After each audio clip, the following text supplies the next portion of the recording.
오늘 말씀은 야고보서 5장 10절과 12절 그리고 10절에서 11절 그리고 13절에서 16절까지 말씀입니다. 야고보서는 총 5장밖에 되지 않은 굉장히 짧은 성경입니다. 그런데 다른 성경과 확연하게 구별되는 야고보서만의 개성이 있습니다. 성격이 좀 특이합니다. 흔히 우리가 우리 신앙생활에서 믿음을 한 손에 두고 그 다음에 행함을 또 한 손에 두고 이 양쪽에 믿음과 행함이라는 이걸 두고 어떤 것이 우선이냐 이것을 묻곤 합니다. 신약 성경을 보게 되면 특별히 많은 부분에서 이 질문과 연계가 되어 있습니다. 그럴 때 많은 성경 구절이 믿음 쪽에 손을 들어줍니다. 믿음이 우선이고 그 믿음이 가장 중요하다라고 이렇게 이야기를 합니다. 우리가 말하는 믿음이란 다른 걸 그냥 막연하게 신뢰하고 어떤 거를 그냥 믿는, 단순하게 믿는, 이 식당 가가지고 밥을 먹을 때 저 주방장이 여기 있다가 이상한 거 안 탔겠지 뭐 이런 정도의 믿음이 아니고 우리를 의롭다 칭하시는 그 통로가 바로 믿음입니다. 우리가 십자가에 달려 우리 죄를 대신 속한 예수 그리스도의 그 고난과 그 고난을 뚫고 일어난 그분의 부활을 우리의 믿음의 뿌리로 삼고 그리고 그분을 믿고 사는 게 그분을 따라가는 건데 그분을 그렇게 따라 그 길로 나아갈 때 비록 우리의 신분은 하나님 앞에서 예수님 앞에서 죄인이지만 그 믿음으로 말미암아 값없이 그리스도의 은혜로 너희를 의인이라 의롭다 그렇게 칭해 주신다라고 말씀하셨죠. 그런데 야고보서는 이런 믿음에 대한 강조보다 오히려 행함을 더 강조합니다. 야고보서 3장 17절 말씀에는 이런 구절이 있어요. 행함이 없는 믿음은 그 자체가 죽은 것이다 라는 말씀이 있습니다. 행함이 없는 믿음은 그냥 껍데기만 있는 거지 그건 믿음이 아니라는 겁니다. 그 자체는 믿음이 아니라는 거예요. 믿음이 있다고 하면서 그 믿음이 나의 구체적인 삶에서 내 구체적인 인격에서 이어지지 못하고 내 행함으로 그것이 꽃을 피우지 못하면 그 믿음은 내가 고백하는 믿음은 없는 믿음이라는 거예요. 죽은 믿음이라는 겁니다.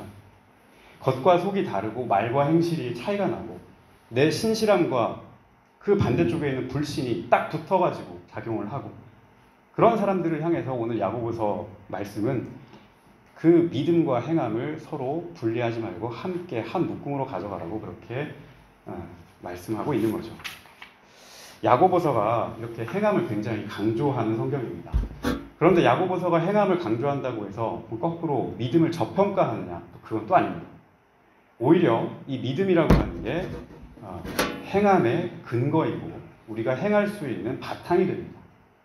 그래서 야고보서는 곳곳에서 믿음의 중요성에 대해서 굉장히 강조합니다. 야고보서 1장 2절과 3절에 보게 되면 이러저러한 시험을 만나서 힘들어하고 어려워하는 사람들을 향해서 그런 형제와 자매들을 향해서 말씀합니다. 내 형제들아 너희가 여러 가지 시험을 당하거든 온전히 기쁘게 여기라. 이는 너희 믿음의 시련이 인내를 만들어내는 줄 너희가 알미라. 너희 믿음의 시련이 인내를 만들어낸다. 여기에서 지금 믿음의 시련이라는 표현이 등장합니다. 시련을 견디는 것은 우리의 행함이죠. 우리가 어떤 것을 실천하는 겁니다. 시련을 견뎌내는 것, 시험을 극복해내는 것, 이것은 우리의 행함인데 그 행함을 그냥 우리가 버텨서 의지로, 능력으로 그렇게 하는 게 아니라 그 바탕에 이 시험이 끝난다라고 하는 믿음이 있다는 겁니다. 그 믿음을 가지고서 시련을 이겨낸다는 거예요. 굳게 믿고 의심하지 않기 때문에 하나님께서 나와 언제나 함께 하시고 선한 길로 인도해 주신다고 하는 그 믿음이 있기 때문에 이 상황을 인내할 수 있다는 말씀입니다. 우리는 그 인내의 모델을 예수님에게서 찾을 수 있어요.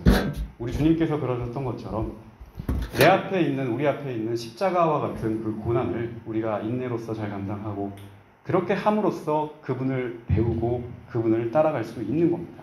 이것을 우리가 신앙의 발걸음이라고 하고 신앙의 여정이라고 하죠. 그 신앙의 발걸음을 처음 내딛는 그 바탕 첫 걸음에 무엇이 있느냐? 바로 믿음이라는 게 있습니다. 믿음과 행함은 그래서 서로 결코 분리될 수가 없는 겁니다. 또 1장 5절과 6절에 야고보서는 또 이렇게 말씀합니다. 하나님께 지혜를 구하는데 그 지혜를 구할 때 그냥 구하지 말고 오로지 믿음을 가지고 구하라. 하나님께서 너에게 후히 주시고 꾸짖지 아니하시고 후히 주시는 주님께 구하되 믿음을 갖고 구하고 그것을 조금도 의심하지 말라라고 말씀합니다. 우리가 주님께 선한 것을 구하되 비록 그것이 언제 나에게 다가올지는 잘 모르나 그때는 언젠지를 잘 모르나 반드시 주시는, 의심하지 말고 그 주시는 하나님을 믿고 구하라고 그렇게 말씀합니다. 여기에서도 믿음이 매우 중요한 말씀으로 나타납니다. 그래서 야고보서는 행함을 강조하지만 그에 못지않게 성경의 어떤 부분보다 우리 믿는 자들을 향해서 너희의 행함의 뿌리에 그 믿음을 가지고서 그것을 행하라고 강조하는 성경입니다. 다만 야고보서가 말하는 믿음은 어떤 우리의 심리 상태라든지 어떤 관념이라든지 추상적인 게 아니에요. 그런 머리에 뱅뱅 돌아가는 말로만 그렇게 떠가는 그런 믿음이 아니라 우리의 삶 곳곳에서 구체적인 곳에서 우리의 행동으로 그것이 나타나야 한다는 것을 말씀합니다. 사랑을 해봐야 사랑을 알게 되는 겁니다. 사랑을 그냥 관념으로만 가지고 있으면 사랑을 어떻게 할 줄 모릅니다. 그러나 사랑을 해보면 사랑이 뭔지를 압니다. 희생이 뭔지를 알아요. 희생적 사랑이 뭔지를 압니다. 소망을 그 마음 가운데 품고 나아가야 그 소망으로 말미암은 힘을 우리가 알게 됩니다. 내 상황이 최악이고 바닥이고 절망 같아도 그 가운데서도 소망의 꽃이 이렇게 피어날 수 있다는 것은 소망을 품었을 때 알게 되는 겁니다. 내가 보니까 믿어진다. 내가 이거를 보니 그제서야 믿어진다라고 하는 것도 물론 순서지만 먼저 믿고 바라보니 내가 먼저 그것을 믿고 바라보니 달리 보인다. 이 믿음을 가지고 바라봐야 하나님의 믿음의 역사를 우리가 알 수가 있는 겁니다. 오늘 우리가 함께 읽은 야고보서 5장은 이러한 믿음 생활을 이어나가는 모든 성도들을 향해서 무엇보다 교회 안에서 함께 믿음 생활을 공유하는 모든 사람들을 향해서 말씀합니다. 오늘 본문의 앞부분인 우리가 함께 읽은 5장 7절에서 11절, 아까 10절, 11절을 읽었습니다만 그 앞에 있는 7절부터 이어졌는데 5장 7절에서 11절까지의 말씀은 인내와 관련된 말씀입니다. 주님께서 우리에게 의로움이 무엇인지, 불의함이 무엇인지, 의와 불의를 가르고 또 참과 거짓을 딱 판단할 그 날이 마지막 때에 올 텐데 그 마지막 그 때까지 우리 삶에서 닥쳐오는 여러 가지 시련과 특히 그 시련 중에서도 우리 믿음과 관련되어 있는 그 시험에 걸려서 넘어지지 말라고 그렇게 말씀합니다. 시련과 시험은 사실 믿는 사람이나 믿지 않는 사람이나 누구에게나 닥쳐올 수 있는 겁니다. 그런데 문제는 뭐냐? 그런 시험과 시련이 닥쳐왔을 때 내가 그것을 어떻게 마주하고 거기에 어떤 태도를 가질 것이냐가 문제입니다. 그게 아예 없을 수는 없으나 왔을 때 그것을 내가 어떻게 마주할 것이냐, 이걸 어떻게 내가 대할 것이냐, 이게 문제라는 겁니다. 성경은 그래서 오늘 그것을 인내라고 하는 말로 우리에게 말씀합니다. 그리고 그 인내의 두 모델을 얘기하는데 하나가 선지자들이고 다른 하나가 욥입니다. 선지자를 먼저 한번 보겠습니다. 이 선지자라는 사람들은 하나님께서 그 영혼 가운데 그 마음 가운데 주시는 그 마음, 말씀 이런 것들을 백성들에게 이스라엘 백성들 앞에 나아가서 담대하게 전해야 했던 사람들입니다. 오늘 같으면 목회자 같은 사람, 설교자 같은 사람들이에요. 하나님께서 주신 말씀을 사람들 앞에 선포해야 하고 하나님의 지금 이야기가 마음이 무엇이다라고 이야기하는 사람들이었습니다. 그런데 이 사람들이 듣고 싶어하는 소리만 이야기하는 사람들이 아니었어요.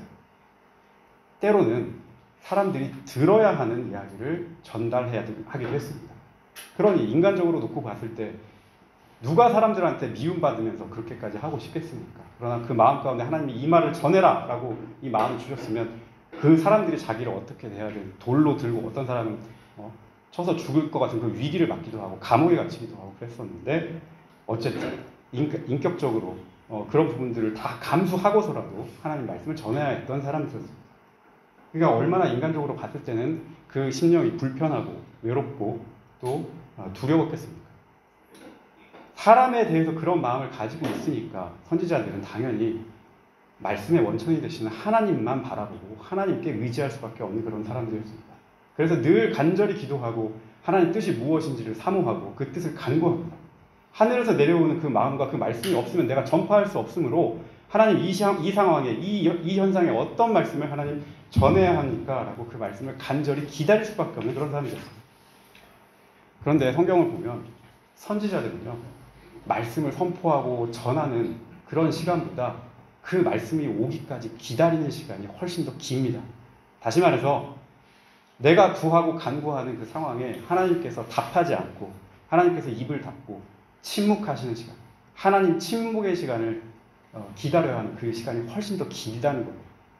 아무리 구하고 아무리 찾아도 응답하지 않는 그 시간을 인내하면서 하나님 때를 기다리면서 보내야 했던 사람들이 바로 선지자들이었어요. 오늘 이 선지자의 그 인내를 배우라고 야고보서는 말씀합니다. 두 번째로 욥을 얘기합니다. 우리 욥의 인내는 너무 유명해서 잘 알고 있습니다. 욥은 한평생 의인으로 살았던 사람이에요. 하나님 앞에서 한 번도 죄를 짓지 않았던 그런 사람입니다. 의인으로 평생 살아왔는데 그 의인이 예기치 않게 고난을 당합니다. 가족들이 다 죽고요. 재산을 다 빼앗겨버리고 기가 막힌 일을 당해서 자기는 마지막에 자기 몸에 병까지 나게 피부병이 나서 기왓장으로 가려우니까 몸을 붓붓 긁으면서 그렇게 자기 신세 한탄을 하는 그 모습으로 출발을 하게 됩니다. 예기치 않은 고난을 당한 그 욥에게 욥의 친구들이 찾아옵니다. 그래서 너 하나라도 하나님 율법을 어긴 거 있지? 잘 생각해봐. 그러니까 네가 지금 이렇게 고난을 당하는 거야. 이렇게 하나님 앞에 그릇되게 행동한 게 무엇인지, 감추는 것은 없는지, 너 지금 위선 떨고 있는 거지 라고 온갖 말로 욥을 비방합니다. 정죄합니다. 근데 친구들만 그렇게 비방하고 정죄한 게 아니라 욥의 아내도 욥을 그렇게 비방하고 정죄했어요. 옆에서 보니까 남편의 극한 고통을 보다 못한 욥의 아내가 성경 말씀 보면 하나님을 차라리 욕하고 그냥 죽어버리시오 그렇게 얘기합니다. 이렇게 어렵게 살 바에는 하나님 그냥 욕해버리고 당신도 그냥 죽어버리시오 라고 그렇게 얘기를 하는 거예요. 이쯤 되면 끝까지 온 거잖아. 이 정도면 이렇게까지 절망적인 상황이면 하나님이 당신 버린 거야. 하나님 너하고 상관없어진 거야 이제. 뭐 기댈 게 있다고 아직까지도 하나님 타령하고 믿음 타령하고 이제 당신 그 믿음 버려. 미련 버려. 이 고집불통 영감탱이야. 이렇게 지금 얘기하는 거죠. 응? 하나님 욕하고 죽어. 그냥 하나님 멍멍멍 그러고 죽으라고. 이런 소리였겠죠. 그런데 욥은 그 모든 이야기가 그럴 법한 그런 이야기를 들으면서도 그런 소리에 귀 기울이지 않고 그 소리를 따르지 않았어요. 끝까지 욥은 하나님과 1대1로 끝까지 하나님과 씨름하면서 자신에게 주셨던 그 하나님의 첫 번째 은혜를 잃지 않으려고 했습니다. 하나님이 원망스러웠겠죠. 왜 나한테 이런 시련을, 이런 극한 시련을 주시는가 생각해볼수록 이해가 되지 않고 원망스러웠겠지만 그 이후로 한 번도 하나님을 원망치 않고 옆에서 차라리 그럴 바에는 저주하고 죽어라, 욕하고 죽어라 그렇게 얘기하는 게 훨씬 더 합리적이야 라고 얘기하지만 하나님을 그 입술로 저주하지도 않고 욕하지도 않고 끝까지 인내하는 모습으로 버텼습니다. 그래서 오늘 5장 11절 야고보서 5장 11절 말씀에 뭐라고 합니까? 인내하는 자를 주님께서는 복되다라고 말씀합니다. 여기서 말하는 복은 하나님께서 인정했다는 뜻입니다. 그를 인정했다는 뜻이고 하나님께서 그러므로 그를 사랑한다는 뜻이고 그 사람이 하나님 마음에 합한 사람이라는 의미입니다. 근데 이런 칭찬으로 끝나지 않아요. 야고보서의 장점이 뭐냐면 그 인내는 결말이 있었고 그 결말이 어땠는지를 니들이 보라는 거예요. 너희도 지금 시련 당하는 사람들아 욥을 봐라. 그 시련을 견뎠을 때 인내했을 때 그 결과가 어땠는지를 보라는 겁니다. 인내함으로 주님의 복을 받은 그 욥은 그 전보다 곱절의 복을 받았죠. 여기서 말하는 복은 물질의 복과 풍요의 복입니다. 그런 복을 받았습니다. 그 결말이 어땠는지를 보라고 그렇게 말씀을 합니다. 믿음으로 우리가 이것을 나아갈 때, 믿음으로 우리가 견딜 때 주님과 함께 견디는 것을 믿음의 인내라고 부를 수 있겠습니다. 그 인내의 결과는 분명 처음 우리가 그 당하기 전에 있었던 모습보다도 훨씬 더 풍성하고 훨씬 더 달고 시원하다는 사실입니다. 우리 성도님들 사이에도 중에도 지금 뭔가를 인내해야 되는 어떤 그런 상황이 있는 분들이 계실 겁니다. 각자의 문제, 각자의 미래, 또 여러 가지 형편과 상황에 따라서 내 눈을 내려서 그런 형편을 바라보면 참 깝깝한 그런 상황들이 참 많으실 겁니다. 뭐가 문제이든 어떤 문제로 인해 내가 그런 위기 앞에 서 있든 내가 인내해야 될 상황 앞에 서 있든 오늘 이 야고보서의 말씀을 여러분들 한번 곱씹어 보시고 붙잡을 수 있길 바랍니다. 인내의 끝은 인내했을 때 그 끝은 분명히 보상이 있고 응답이 있다는 말씀을 여러분 꼭 기억하십시오. 사랑과 긍휼이 풍성한 주님께서 이전보다 더 좋은 열매를 여러분의 인생 가운데도 넘겨주실 겁니다. 이러한 인내의 열매를 가능케 하는 그럼 어떻게 우리가 이걸 인내할까? 이것을 가능케 하는 우리의 어떤 실천 방법이 있는데 그것이 바로 우리 뒤에 나오는 기도입니다. 뒤에 13절부터 16절까지 나와 있는 그 기도가 인내를 할 수 있게 만들어주는 그 실천의 방법입니다. 오늘 야고보서 5장 13절에서 16절은 우리 주님의 자녀들이 드려야 할 기도를 말씀하는데요. 크게 한 두 가지 정도, 언제 우리가 어떻게 기도를 해야 하는가, 그것을 말씀드리고자 합니다. 기도의 방법에 관련된 말씀입니다. 기도의 때, 그리고 기도의 방법에 관련된 구체적인 말씀인데, 첫 번째로 고난 중에 기도하라고 말씀합니다. 13절 말씀을 우리 한번 같이 읽어보겠습니다. 13절 시작. 너희 중에 고난 당하는 자가 있느냐? 그는 기도할 것이요. 즐거워하는 자가 있느냐? 그는 찬송할지니라. 고난이라는 상황이 우리에게 닥치면 여러 가지 우리 믿음의 실천을 할 수 있는 방법이 있을 겁니다. 고난이라는 상황이 닥쳤을 때. 그런데 오늘 성경 말씀은 콕 집어가지고 하나님께 기도하라고 말합니다. 너희가 고난당할 때 그것을 딱 닥쳐서 이겨낼 수 있는 방법이 하나 있는데, 그것은 기도라는 거예요. 기도. 앞에서 인내에 대해서 잠깐 이야기를 했습니다. 그러니까 우리가 어떤 것을 인내해야 되는 그런 시간이 흘러갑니다. 고난과 같은 어려움이 우리에 처해 있습니다. 육적으로나 신적으로나 이거를 넘어가야 하는, 고개가 참 많은 그런 시간들 우리가 넘어가요. 그러한 시간에, 그렇게 건너가야 되는 시간에 성경은 뭐 하면서 가라고 얘기하냐? 기도하면서 가라는 거예요.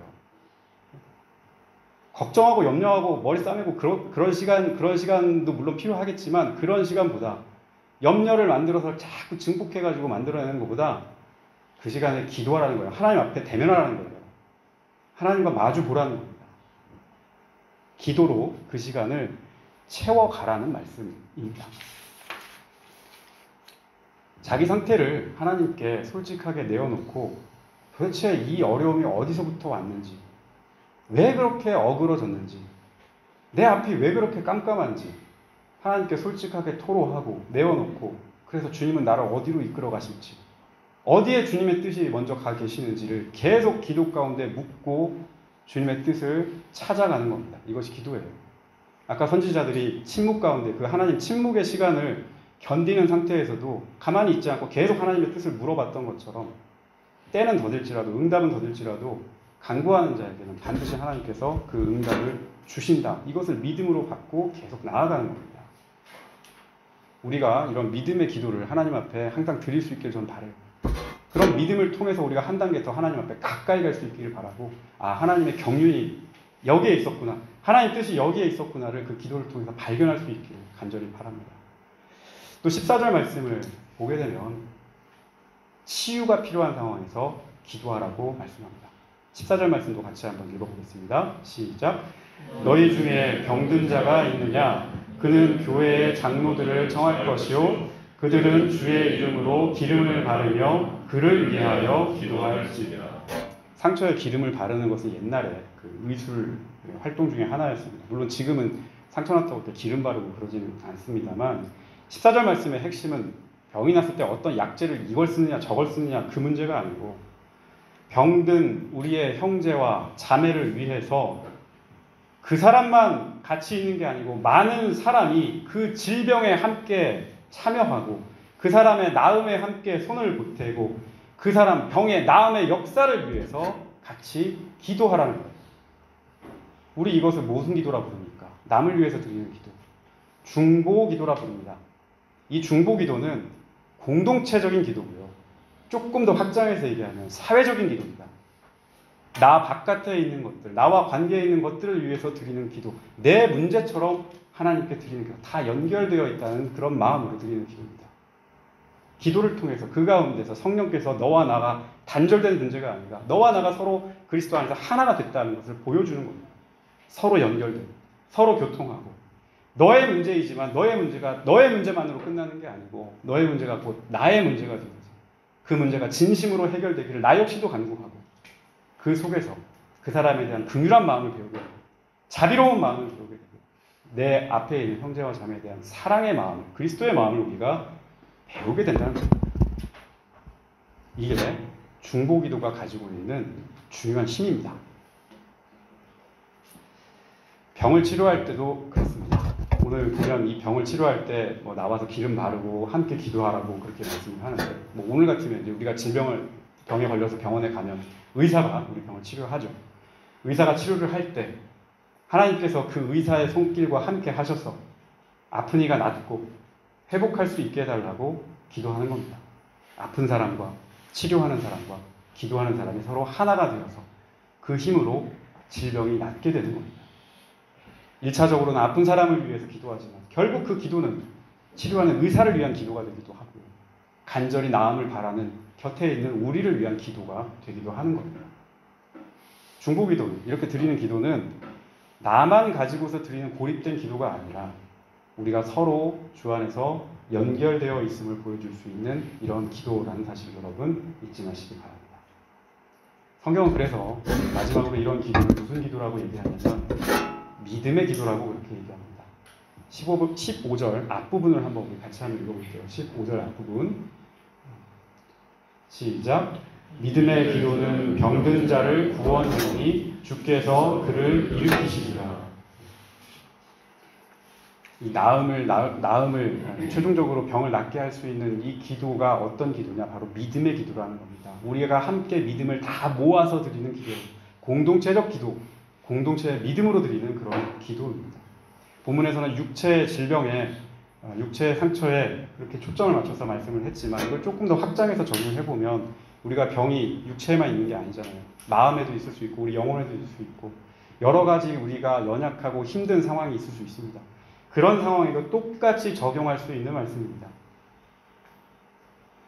우리가 어떤 질병에 시달리면서 육체의 침상에 누워있을 수도 있고 영혼의 침상에 누워있을 수도 있고 침상에 누워서 우리가 그 질병 때문에 일어나기 굉장히 어려울 때 내 곁에서 함께 기도해주는 그 사람들이 있음으로 말미암아 하나님께서 거기에 힘을 불어넣어 주시고 하나님께서 그 손을 잡아 일으켜 주시리라는 것을 우리가 같이 믿고 바라고 의지하고 기도하고 그렇게 나아가는 겁니다. 서로에 대해서 그런 중보기도 잘 할 수 있는 믿음을 가지고 구할 수 있는 우리 하나되는 교회 성도님들 다 되시기를 바랍니다. 확신을 가지고 드리는 기도, 믿음을 가지고 드리는 기도는 문제를 해결할 수 있는 열쇠입니다.